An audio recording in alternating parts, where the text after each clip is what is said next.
शिवलिंग की पूजा करने के लिए शिवलिंग को घर में कहाँ रखें? जहां तुम्हारी मर्जी हो। अब ये तो भगवान शंकर को पूजा घर में रखो ना, जहां पूजन होती है, जहां देवता बैठे हुए वहां रखो।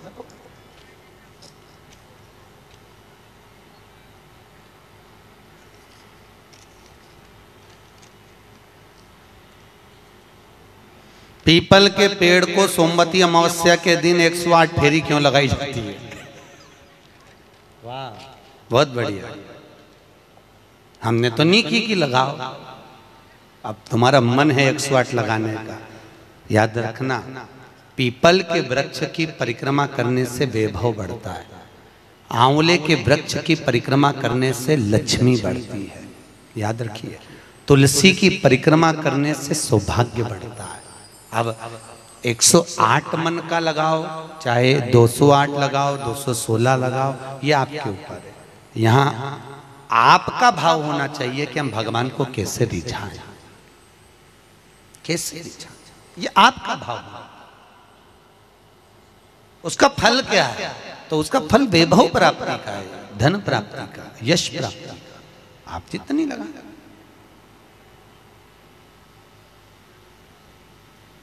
ऋषभदेव जी के पुत्र श्री भरत जी महाराज अपनी योनि से छूटे तो हिरण की योनि में गए।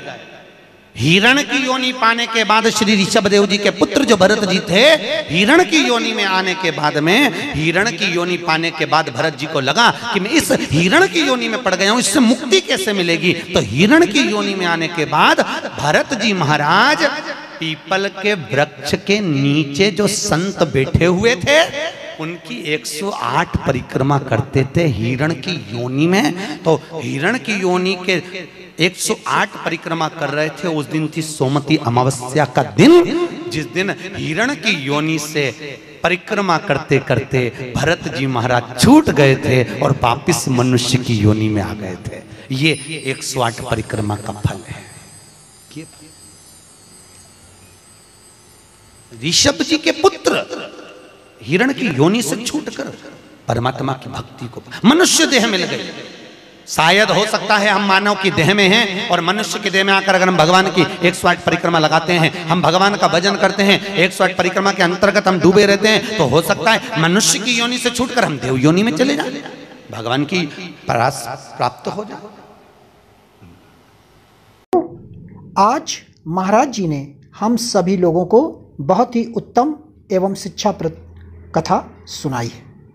आशा करता हूँ यह शिक्षाप्रद उत्तम कथा आप लोगों को अवश्य पसंद आई होगी और हम सभी लोग इस कथा से कुछ न कुछ शिक्षा ग्रहण करके अपने जीवन को सुखी एवं सामर्थ्य बनाने का प्रयास करेंगे। मित्रों, अगर यह वीडियो आप लोगों को पसंद आया हो तो इस वीडियो को लाइक करें और अधिक से अधिक लोगों को शेयर भी करें, जिससे कि और भी लोग इस कथा से कुछ न कुछ शिक्षा ग्रहण करके अपने जीवन को सुखी बना सकें। मित्रों, अगर अभी तक आप लोगों ने हमारे चैनल को सब्सक्राइब नहीं किया है तो तुरंत सब्सक्राइब कर लें, जिससे आने वाले शिक्षाप्रद महाराज जी के वीडियोस आपको समय पर प्राप्त हो सकें और आप उसे सुनकर अपने जीवन को सुखी बना सकें। तो कल फिर किसी ना किसी शिक्षाप्रद महाराज जी के वीडियोस के साथ आप लोगों के समक्ष प्रस्तुत होंगे। तब तक के लिए राम राम।